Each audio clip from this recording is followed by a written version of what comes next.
श्री इमरान प्रतापगढ़ी जी। धन्यवाद सभापति महोदय। हम ही को कातिल कहेगी दुनिया, हमारा ही कत्लेआम होगा। हम ही कुएं खोदते फिरेंगे, हम ही पे पानी हराम होगा। सभापति महोदय, सन 1947 में दिल्ली की जामा मस्जिद की तारीखी सीढ़ियों पर खड़े होकर के भारत रत्न मौलाना अबुल कलाम आजाद साहब ने कहा था कि मुसलमानों कहां जा रहे हो, यह है तुम्हारा मुल्क, यहां तुम्हारे आबाओ अजदाद की कब्रें हैं। उस वक्त मौलाना आजाद की ये सदाएं सुन करके लोगों ने अपने सरों की गठरियां उतार करके रख दी थी। आज उसी दिल्ली में मौजूद देश की संसद में एक बिल आया है जो हमसे उसी जामा मस्जिद की सीढ़ियों के सबूत मांगेगा, जो उन्हीं सीढ़ियों के पास अपनी कब्र में सोए हुए मौलाना आजाद को फिर से कब्र से सदा देनी पड़ेगी कि ये जो कब्र है वो मेरी कब्र है, ये किसी सरकार की जागीर नहीं है। सभापति महोदय, मैं जहां खड़ा हूं इसी संसद भवन के सामने सड़क के उस पार अपनी कब्र में सोए हुए भारत के पूर्व राष्ट्रपति फखरुद्दीन अली अहमद की कब्र है। शायद अब उस कब्र से भी सदाएं आए कि ये कब्र मेरी कब्र है, ये सरकार की जागीर नहीं है। सभापति महोदय, मैं वक्फ कानूनों में किए जा रहे संविधान विरोधी बदलावों के खिलाफ बोलने के लिए खड़ा हुआ हूं। संविधान का आर्टिकल 14 हो, 29 हो, 30 हो, चीख चीख कर कहता है कि देश में सब बराबर के हकदार हैं। आर्टिकल 26 कहता है कि सबको अपने अपने मजहबी कामों के लिए मंदिर, मस्जिद, गिरजाघर, गुरुद्वारों का निर्माण करने का हक है और उसका रखरखाव का भी हक है। लेकिन डॉक्टर बाबा साहब अंबेडकर के संविधान को हर दिन कुचलने वाली ये सरकार देश के मुसलमानों से नफरत में इतनी अंधी हो गई है कि खुलेआम देश की संसद में देश सरकार के माइनॉरिटी मिनिस्टर साहब और होम मिनिस्टर साहब झूठ बोलते हैं और देश को गुमराह करते हैं, झूठ शब्द असत्य बोलते हैं। सरकार ने इस बिल का नाम उम्मीद रखा है। मंत्री जी कल से इसे देश के मुसलमानों के लिए नई उम्मीद बता रहे हैं। नहीं मंत्री जी, न तो यह बिल मुसलमानों के लिए नई उम्मीद है और न ही उम्मीद की नई किरण। सभापति महोदय, भाजपा ने पूरे देश में वक्फ के नाम पर कई सारे झूठ फैलाए हैं। आइए आज उनकी सच्चाई पर बात करते हैं। वक्फ ट्रिब्यूनल को ऐसे बताया जाता है जैसे वक्फ ट्रिब्यूनल कोई मजहबी खाप पंचायत हो। सभापति महोदय, जबकि सच्चाई यह है कि वक्फ ट्रिब्यूनल भी तो सरकारी न्यायिक विभाग है जिसमें सरकार द्वारा नियुक्त जज होते हैं, जिसमें प्रशासनिक अधिकारी होते हैं, कहीं ऊपर से थोड़ी आ गए। सभापति महोदय, देश के गृह मंत्री जी ने इसी सदन में कहा कि वक्फ ट्रिब्यूनल के फैसले के खिलाफ कोई कोर्ट नहीं जा सकता, जबकि सच यह है कि वक्फ एक्ट 1995 की धारा 83(9) के तहत हाई कोर्ट वक्फ ट्रिब्यूनल के फैसले की न सिर्फ समीक्षा कर सकता है बल्कि उसे बदल भी सकता है। सच तो यह है कि वक्फ बोर्ड खुद अपनी जमीनों के लिए कई सारी कोर्ट में मुकदमे लड़ रहा है। सभापति महोदय, दिल्ली की जिन 123 संपत्तियों को लेकर कल माइनॉरिटी मिनिस्टर, होम मिनिस्टर साहब और अभी आदरणीय नेता सदन बात कर रहे थे, आइए उनकी सच्चाइयों पे भी बात करते हैं। 1911 में जब अंग्रेजी हुकूमत ने कोलकाता के बजाय दिल्ली को राजधानी बनाने का फैसला किया तो रायसीना हिल्स के चारों तरफ जो मुसलमानों की ढेर सारी जमीनें थी उनको एक्वायर किया गया और लुटियन को इसकी तामीर की जिम्मेदारी सौंपी गई। सेंट्रल विस्टा की तरह लुटियन जोन का मेगा प्लान तैयार हुआ, लेकिन उस वक्त के मुसलमानों ने उस वक्त की अंग्रेजी हुकूमत से अपनी इबादत गाहों को बचाने के लिए लड़ाई लड़ी। मामला ब्रिटिश गवर्नमेंट तक पहुंचा। तब यह तय हुआ कि वो जो धार्मिक स्थल हैं उन्हें जस का तस रहने दिया जाएगा। इंडिया गेट के बगल वाली मस्जिद हो, जाप्तागंज, सुनहरी बाग मस्जिद हो, पार्लियामेंट रोड वाली मस्जिद हो, ऐसी 123 संपत्तियों के मैनेजमेंट के लिए 1913 में मुसलमान वक्फ वैलिडेशन एक्ट बना और उसके बाद एक नया शहर बसाया गया जिसे लुटियंस जोन का नाम दिया गया। फिर 1943-45 के बीच एक और समझौता हुआ आजादी से पहले उसके तहत काफी सारी वक्फ जायदादों को सुन्नी मजलिस औकाफ बनाकर उसके अंडर किया गया ताकि उसकी देखरेख की जा सके। गृह मंत्री जी 2 दिन से सदन में जो बात कह रहे हैं वो दरअसल 123 संपत्तियां उसी सुन्नी मजलिस औकाफ के तहत आती है। सभापति महोदय, आजाद भारत आजाद हुआ। आजादी के बाद भारत में 1954 में वक्फ एक्ट लागू हुआ, जिसकी धारा 9 के तहत 1964 में केंद्रीय वक्फ काउंसिल का गठन हुआ। दिल्ली की वही 123 प्रॉपर्टीज को 1970 में सर्वे गजट करके गजट नोटिफाई किया गया। इसके निपटारे के लिए पूर्व प्रधानमंत्री इंदिरा जी के द्वारा 1974 में एक बर्नी कमेटी बनाई गई। बर्नी कमेटी ने 1976 में इन 123 संपत्तियों को दिल्ली वक्फ बोर्ड की संपत्ति होने की रिपोर्ट सौंपी। उस रिपोर्ट के आधार पर 1984 में कांग्रेस सरकार ने उन 123 प्रॉपर्टीज को दिल्ली वक्फ बोर्ड को सौंपने का फैसला किया, जिसके खिलाफ विश्व हिंदू परिषद कोर्ट गई। मामला 2011 तक पेंडिंग रहा। फिर 2011 में कोर्ट ने सरकार को आदेशित किया कि इसका निपटारा करो। तब 2013 में तत्कालीन यूपीए सरकार ने दिल्ली की उन्हीं 123 जायदादों को बर्नी कमेटी की सिफारिशों के मुताबिक वक्फ बोर्ड के हवाले किया। यही वो प्रॉपर्टीज हैं जिनके नाम से गृह मंत्री जी कल से कांग्रेस को कोस रहे हैं। फिर आई 2014 में भाजपा की सरकार, जो तब से इन जमीनों को हड़पने की साजिश कर रही है। जिस बिल को मुसलमानों के हुकूक की हिफाजत करने वाला बिल बताया जा रहा है, उसी को पेश करने के लिए और उस पर बात करने के लिए लोकसभा में भाजपा सरकार के पास एक भी मुस्लिम सांसद नहीं है। जिस वक्त, मैं लोकसभा कह रहा हूं, सुना करिए, जिस वक्फ बिल को मुस्लिम महिलाओं को हक दिलाने वाला बताया जा रहा है, उसे संसद में पेश करने वाली पार्टी के पास न तो राज्यसभा में, न लोकसभा में, न देश की किसी विधानसभा में एक भी मुस्लिम महिला सदस्य नहीं। कल किरण रिजिजू जी कह रहे थे कि रेलवे की जमीनें देश की जमीनें हैं, डिफेंस की जमीनें देश की जमीनें हैं।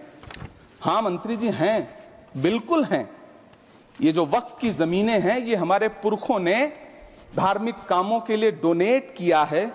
तो हम भी तो इसी देश के नागरिक हैं, हम भी तो इसी देश के बेटे हैं। तो वक्फ की जमीनें भी तो इसी देश की जमीनें हैं, उनको पराया क्यों बोलते हैं आप?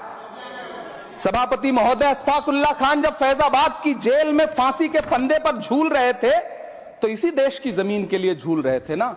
सभापति महोदय, अंडमान की जेल में काला पानी की सजा काटकर अपनी जान देने वाले मौलाना फजले हक खैराबादी हो या शेर खान अफरीदी हो, वो भी तो इसी जमीन के लिए अपनी जान दे रहे थे ना। सभापति महोदय, पाकिस्तान के खिलाफ लड़ते हुए अपनी जान देने वाले महावीर चक्र विजेता ब्रिगेडियर उस्मान हो या पाकिस्तान के पैटर्न टैंक उड़ाने वाला परमवीर चक्र विजेता वीर अब्दुल हमीद हो, वो भी तो इसी जमीन के लिए अपनी जान दे रहा था ना। और मंत्री जी, मैं इस सदन में अलग ऐलान ये कहता हूं कि जब भी इस देश की जमीन को लहू की जरूरत होगी, आपसे 2 कदम आगे इमरान खड़ा मिलेगा, ये मैं आपसे यकीन दिलाते हुए कह रहा हूं। सभापति महोदय, मैं सरकार से कहना चाहता हूं, हमसे हमारी इबादत गाहें तो मत छीनिए ना, हमारे घरों पे बुलडोजर तो मत चलाइए ना, हमारी कब्रों में तो हमें सुकून से सोने दीजिए ना। सभापति महोदय, माइनॉरिटी मिनिस्ट्री का बजट कट करके, मुस्लिम बच्चों की स्कॉलरशिप बंद करके अब सरकार कह रही है कि हम वक्फ की आमदनी से गरीब मुसलमानों का भला करेंगे। गुजरात की बेटी बिल्किस के बलात्कारियों की रिहाई के बाद उन्हें माला पहनाने वाली लोगों के नेता ये कह रहे हैं कि यह बिल मुस्लिम महिलाओं को उनका हक दिलाएगा। धन्यवाद मोदी जी, क्या बढ़िया सौगातें मोदी दे रहे हैं आप। पहले हमें गुजराते मोदी दिया, आप सौगाते मोदी दे रहे हैं। लेकिन यह सरकार इतना याद रखे कि इसी ठसक के साथ देश की संसद में सीए का कानून भी लाया गया था और कहा गया था बड़े बड़े भाषण देकर के कि पड़ोसी देशों से हिंदू भाइयों को ला करके यहां नागरिकता दी जाएगी। लेकिन मैं आपके संज्ञान में लाता हूं सर कि पिछले इतने दिनों में इनसे नागरिकता लेने के लिए 2000 व्यक्ति भी नहीं आए, जबकि इसके उलट इन्हीं की सरकार में पिछले 10 साल में 15 लाख से ज्यादा भारतीयों ने भारत की नागरिकता छोड़ करके दूसरे देश में जाकर के बस गए। यह हुआ उस कानून का अंजाम। सभापति महोदय, इसी तरह की जिद के साथ किसानों के खिलाफ भी कानून लाए गए थे। जिस तरह आज वक्फ के फायदे गिनाए जा रहे हैं, उसी तरह से किसानों को भी कृषि कानूनों के फायदे गिनाए गए थे। लेकिन अंजाम क्या हुआ? 700 किसानों की शहादत लेने के बाद सरकार को अन्नदाता किसानों के सामने घुटने टेकने पड़े और कृषि कानून वापस लेने पड़े। जिल्ले इलाही, जमहूरियत जो है वो नफरत और ठसक से नहीं चलती है, अकड़ से नहीं चलती है। उसमें सबकी हिस्सेदारी जरूरी है। कल देश के माइनॉरिटी मिनिस्टर ने लोकसभा में खड़े होकर एक शेर सुनाया था कि मुझसे कोई बदगुमान न हो, तो मैं उन्हें एक शेर सुनाना चाहता हूं कि मैं आज जद पे हूं तो इतना खुशगुमान न हो, मैं आज जद पे हूं तो इतना खुशगुमान न हो, चराग सबके बुझेंगे हवा किसी की नहीं। नीतीश कुमार जी हो, चंद्रबाबू नायडू जी हो, चिराग पासवान जी हो, जयंत चौधरी जी हो, देवे गौड़ा जी हो, जीतन राम मांझी जी हो, सबको समझना पड़ेगा कि जब जंगल में आग लगती है तो न वो बरगद बचते हैं जो हवा को आंधी में तब्दील करते हैं, न वो बांस बचते हैं जो आपसी रगड़ से चिंगारी पैदा करते हैं। सभापति महोदय, जब देश को मनमोहन सिंह साहब जैसा काबिल प्रधानमंत्री मिलता है तो देश को आरटीआई जैसा एक्ट मिलता है, सेज जैसा एक्ट मिलता है, मनरेगा जैसा एक्ट मिलता है, लिबरलाइजेशन मिलता है, राइट टू एजुकेशन मिलता है, नेशनल फूड सिक्योरिटी एक्ट मिलता है। लेकिन जब देश को सौगातें मोदी मिलती है तो क्या मिलता है? सीए मिलता है, फॉर्म्स लॉ मिलता है, आर्टिकल 370 मिलता है, इलेक्टोरल बॉन्ड जैसा एक्ट मिलता है और वक्फ अमेंडमेंट एक्ट जैसे बिल देश को मिलते हैं।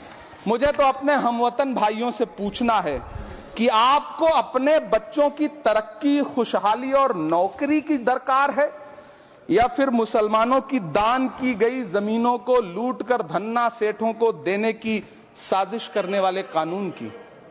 सभापति महोदय, यह सरकार रात के 3 बजे तक पूरे देश को जगा करके संसद में अपने ही नागरिकों को नीचा दिखाने के लिए वक्फ बिल ला रही थी, तो उधर रात के 1:30 बजे अमेरिका हम पर 26% टैरिफ लगा रहा था।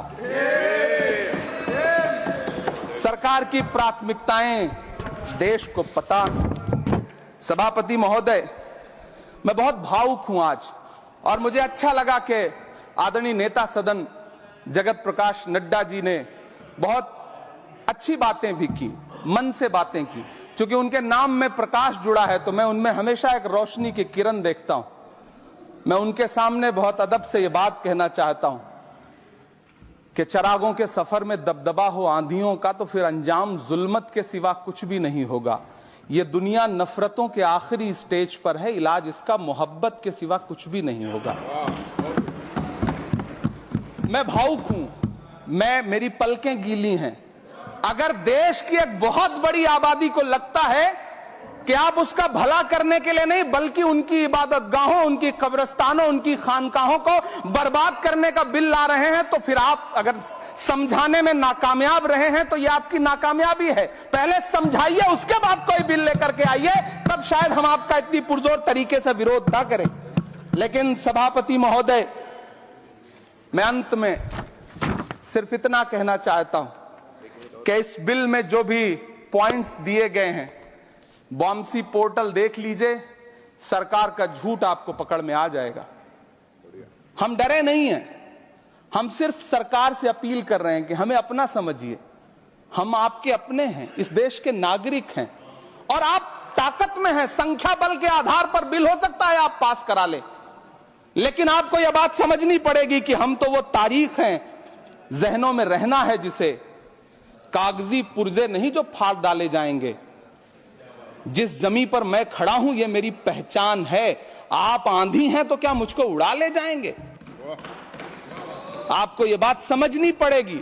आपको अगर इतना विपक्ष की तरफ से पहले जेपीसी में इतने सारे पॉइंट्स आए और उसके बाद कल से लोकसभा में और राज्यसभा में सुझाव आप सुनने को तैयार नहीं है, लोगों की शंका को दूर करने के बारे में आप बिल्कुल सोच नहीं रहे, बस आप कह रहे हैं यह बिल उम्मीद की नई किरण है। नहीं साहब, इसे भले किरण जी लेके आए हैं, लेकिन ये उम्मीद की नहीं बल्कि नाउम्मीदी की किरण है। और इस देश की एक बहुत बड़ी आबादी इस बात से खदशे में है, शक में है कि आप सीधे उनकी जमीनों को लूट करके धन्ना सेठों को बेचना चाहते हैं। मेरी अब भी आपसे अपील है कि इस बिल को वापस लीजिए। यह बिल कहीं से आपके अपने नागरिकों के लिए अच्छा नहीं है। यह बिल सिर्फ इस देश के मुसलमानों को नीचा दिखाने का और अपने एक ऐसे मतदाता वर्ग को खुश करने का बिल है जिनको इस बिल के पास हो जाने से कुछ मिलेगा भी नहीं। लेकिन आप एक नैरेटिव देना चाहते हैं, एक मैसेज देना चाहते हैं। मेरी आपसे अपील है कि कृपया ये जो सबका साथ सबका विकास का नारा है, इस नारे को रत्ती भर तो चरित्रार्थ कर दीजिए। बहुत बहुत धन्यवाद।